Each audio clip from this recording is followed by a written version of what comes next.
Hello and welcome to the Backfield, the running back analysis podcast. I'm Big Italy 42. He is Spencer Limbach at Spencer_JL on Twitter. And of course, we're talking about week 7, running back options, all of your favorite options here that you wrote up. So starting here at the top, and fittingly so, your favorite running back, and I mean, arguably the best one in all of football, at least over more than a 4-week span. We'll get to that guy here in a second.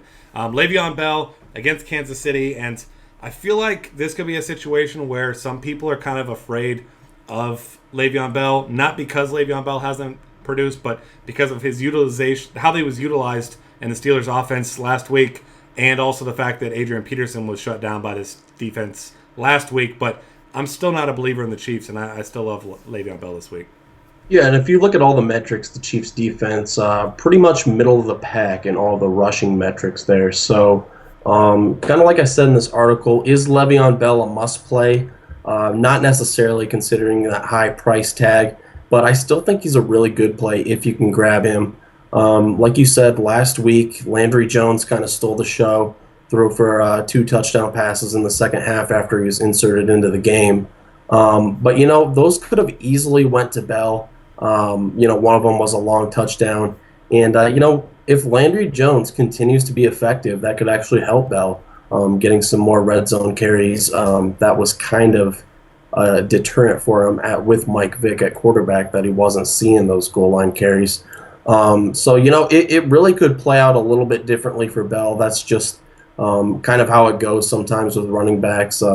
Teams just throw for the touchdowns instead of, getting him the carries. So Pittsburgh is favored in this game, so game flow should be good on his side. And, kind of like you said, not a huge believer in this Kansas City defense. They're average at best. Yeah, absolutely. And then hopefully, like you said, with a competent quarterback behind or under center now, maybe he actually gets looks in the passing game, which he really didn't the past couple weeks since those first 2 weeks he had 7 catches each, and not the case the last few weeks. So hopefully he gets back on track there. I imagine that he will. Next up, the flavor of the month, I guess he is by now, Devonta Freeman. The guy who, if anyone told you they were high on him coming into this season, you know that person is an unreliable liar, because no one was high on him coming into this season. But it's hard not to be high on him right now with his current production and the fact that, he's been getting a ton of red zone looks. He's been heavily utilized in the passing game. And even in games where he's struggled, he's had huge fourth quarters. He's been game flow. The game flow hasn't changed for him. Up, down, doesn't matter. He's still getting a ton of looks, and he's kind of become the focal point of the offense over Julio Jones even. Yeah, I was high on one Falcons running back heading into this season, so does that count?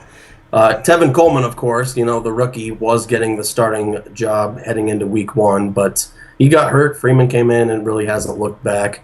Great matchup against Tennessee here. Some of the metrics, as I was looking at them, are a little bit puzzling because they rank 28th overall in opponent run defense, rushing yards given up, that is, and second in fantasy points allowed. But all that's really saying is that they aren't giving up many touchdowns, but a fair amount of yardage, 4.7 yards per rush allowed as well. So I think a running back like Freeman within this offense can do some damage, pile up 100-plus yards, maybe get 2 touchdowns. And he's just been, we've said it over the past 3 or 4 weeks, he's just a beneficiary of that offense. They can move the ball just as good as any other team. And, they get him in the red zone, run a draw play. The defense has to, dedicate some of their resources to Julio Jones, so that leaves the middle wide open for Freeman just to sneak right up the middle. So I like him this week, even though his price tag is climbing, especially on DraftKings. 7.9K is where I'm targeting him especially. Still don't mind him on FanDuel. I'm having a hard decision between Bell and Freeman. I think Freeman might be a better cash game play. Bell would be the tournament pivot off of that. Yeah, I'm in agreement there. Freeman's going to be really popular, so you kind of have to have that exposure in cash games, I think, this week. And then a guy who's going to be very, very popular on DraftKings specifically this week, Todd Gurley. He's 7,400 on FanDuel, got a decent team total of 24, but really he is the Rams offense now, as you look at it. Really no big-time playmakers, not even average playmakers really elsewhere. See, Tavon Austin's got a couple looks a couple times, but I have zero faith, and the Rams seem to have zero faith in anyone else. The guy's going to get 20, 25, if not even 30 touches is his ceiling, really. So, I mean, he's like the perfect cash game play that is just going to get a ton of looks. And, I mean, he's looked great, too. It's not just a volume play. Yeah, and this is against one of the worst run defenses in the league. The Browns have given up the most rushing yards this season, and they rank 31st in yards per carry as well. So Gurley's looked really good against a lot better competition. He gashed Arizona a couple weeks ago, ran for 146 yards on 19 carries there. And, that's when the Rams actually had a pretty sustainable lead throughout the game, and they were milking the clock with Gurley. And he was able to just rack up the yardage in the fourth quarter. And we could see a similar game flow this time around as the Rams are 5.5-point favorites at home. So, I mean, I think it's Devonta Freeman and Gurley on FanDuel. Obviously, Gurley is a fixture on DraftKings as well for $5K, even better salary there. But I'm really liking that duo as of early in the week. Yeah, that makes a whole lot of sense there. Next up, we're looking at another value play here, Lamar Miller, who it's only been one game, but looks like he's thriving in the new regime here under new head coach. Obviously, Philbin was kind of looked like, I wouldn't say he had lost the team, but there was just no passion. The team they were just there. And I mean, this is a team that has a ton of talent. We saw Miller finally get looks last week, had 19 carries for 113 yards, and you got to imagine, like you mentioned here, he's going to consistently be the guy that's going to get a ton of touches and a lot of looks in the backfield because, I mean, he's a good runner. He's a guy that's proven that he can carry the load, and you just hadn't had the opportunity recently under Philbin. Yeah, and that's what it really comes down to is that, I mean, we don't really know how good he's going to be moving forward because it is just one game last week under the new coach. But it's inspiring to know that the new coaching staff really loves him and they really want to get him the ball and establish the run. So, I mean, that's good news moving forward. And another, little feather in his hat for this week is that Houston ranks 22nd in rushing yards allowed. Really haven't been good against opposing running backs, 25th in fantasy points allowed. And Miami's a 4-point home favorite, so game flow could be on his side as well. For only 4,600 on DraftKings, I love that salary. I think you can go Freeman, Gurley, and then Lamar Miller in your flex, and save a lot of money, and you can still reach up to some of those high-priced wide receivers as well. Yeah, absolutely agree. Next up, we've got Latavius Murray. We're in the GPP play section. Obviously, this is a guy who had a nice, fast start to the season. The whole Oakland offense started to struggle a little bit after that, but now facing a San Diego team that's one of the worst defenses in football, and they've given up a ton of points to running backs. And Murray is another one of those great running backs that's not just a rusher. I mean, he's involved in the passing game as well. And, I mean, he's just got, at his price tag, $6,700 on FanDuel and $61 on DraftKings, he's got big-time upside because we've already seen it a couple times this year.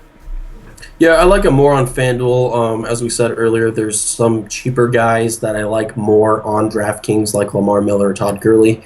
So I think it's more of a FanDuel recommendation on the tournament side of things, especially considering game flow may not work out for him as Oakland 4-point underdogs at San Diego. But the matchup is great. I mean, San Diego has allowed the most yards per carry to opposing running backs, 5.4 yards, that is.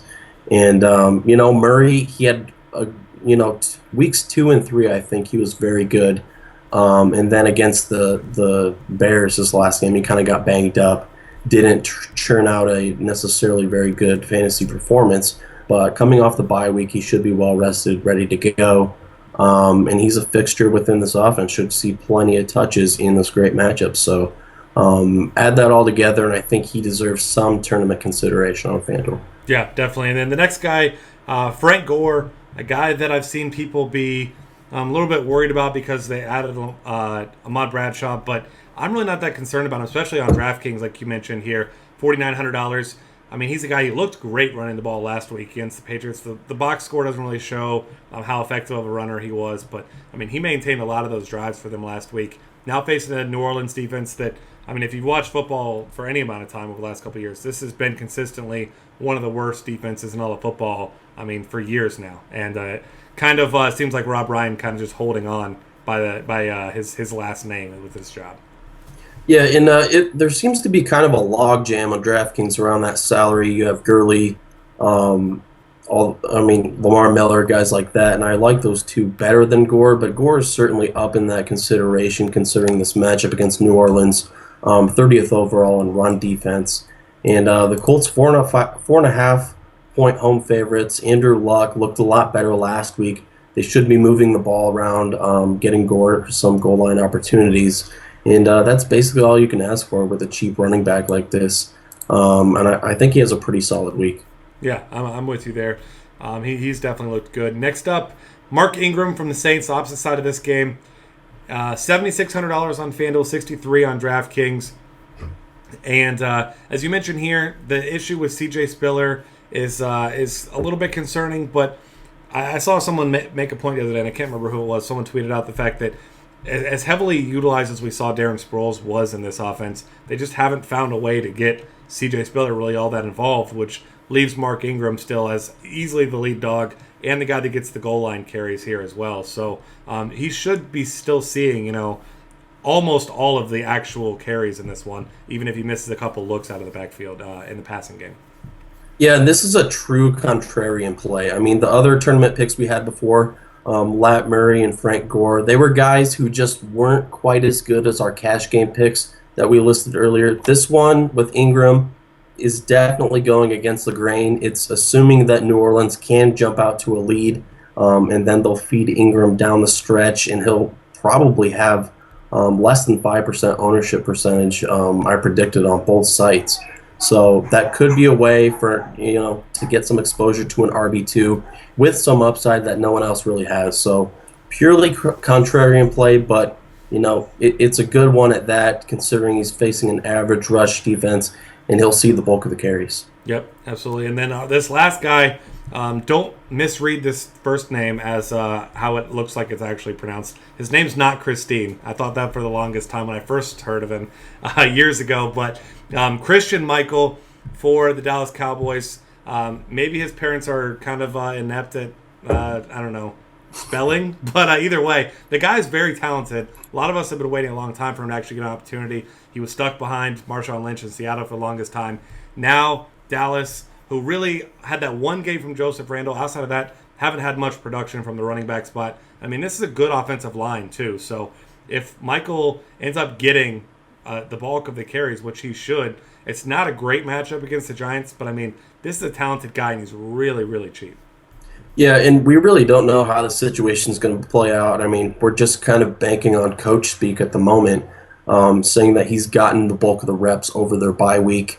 And like you said, this is a mediocre, maybe a little bit subpar, below average matchup against the Giants. So add those two things together, there's definitely some risk, but he's minimum salary on DraftKings. So if you're building multiple tournament lineups, I think it makes sense to plug him in the flex there, hope he gets a touchdown, 50 yards, maybe, a couple catches too. He's definitely going to pay off that salary if he does that.